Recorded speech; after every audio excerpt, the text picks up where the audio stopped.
में तुर्कमानिस्तान में चीनी बाशिंदों का कत्ल किया गया, इस तरह तालिबान ने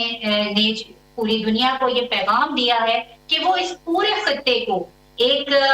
जंगी कैफियत की तरफ जो है वो धकेल रहा है। दूसरी जानिब अफगान तालिबान ने जो तालिबान में मौजूद इकाइयां हैं, हजारा, उज़्बेक, ताजिक और अफगान पठान, अब तक उनको अपनी हुकूमत में नुमाइंदगी नहीं दी है, जिसकी वजह से वहां पर जो लोग हैं उनके दिल में अफगान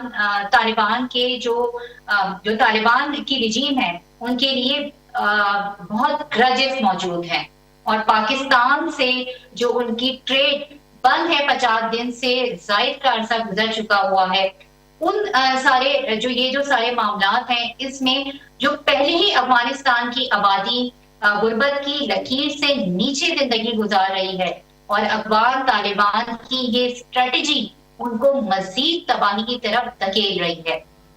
अब अफगान तालिबान कितने पानी में है और खुद अफगानिस्तान के अंदर क्या मामला चल रहे हैं कि जिनके ऊपर पाकिस्तान प्रेशर डेवलप करके अपने लिए कुछ बेहतर जो है वो माहौल बना सकता है।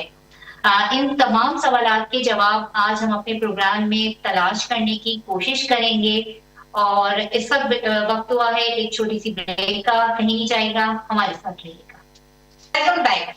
और जैसे कि हम बात कर रहे थे, आज हम बात करेंगे अफगानिस्तान पर, कुछ अफगानिस्तान के इशू पर और तालिबान रिजीम जो वहां मौजूद है वो खुद कितने पानी में, हम पे तो क्रिटिसाइज तनकीद की जाती है। इस वक्त हमें ज्वाइन किया है major general retired Tariq Zahid Mahmood साहब ने। जाहिद साहब, बहुत शुक्रिया आपके वक्त का। और पहला मेरा जो सवाल है वो ये है कि अगस्त 2021 के बाद जब तालिबान ने वहां टेक ओवर किया तो वहां पे जो 4 इकाइयां हैं, जो बड़ी आबादियां हैं, जो कौमें मौजूद हैं, अफगान पठान, ताजिक हैं, उज़्बेक हैं, हजारा है, तो उनको जो है वो हुकूमत साजी का हिस्सा नहीं बनाया गया। तो क्या आप समझते हैं कि तालिबान को भी अफगानिस्तान के अंदर ठीक ठाक जो है वो मुखालफत का सामना है? जी देखिए, जब पॉलिटिकल प्रोसेसेस नहीं होते, और ये पॉलिटिकल प्रोसेसेस होने थे बेसिक ऑन दी जो अफगान तालिबान ने मुआहदा किया था जी, जो अमेरिका के साथ इन्होंने किया, उसमें अदर देन टेररिज्म रिलेटेड या सिक्योरिटी रिलेटेड तो एलिमेंट्स के ऊपर हमारी बातचीत होती रहती है, लेकिन इन्होंने जो वादे किए थे for all inclusive government, for the unity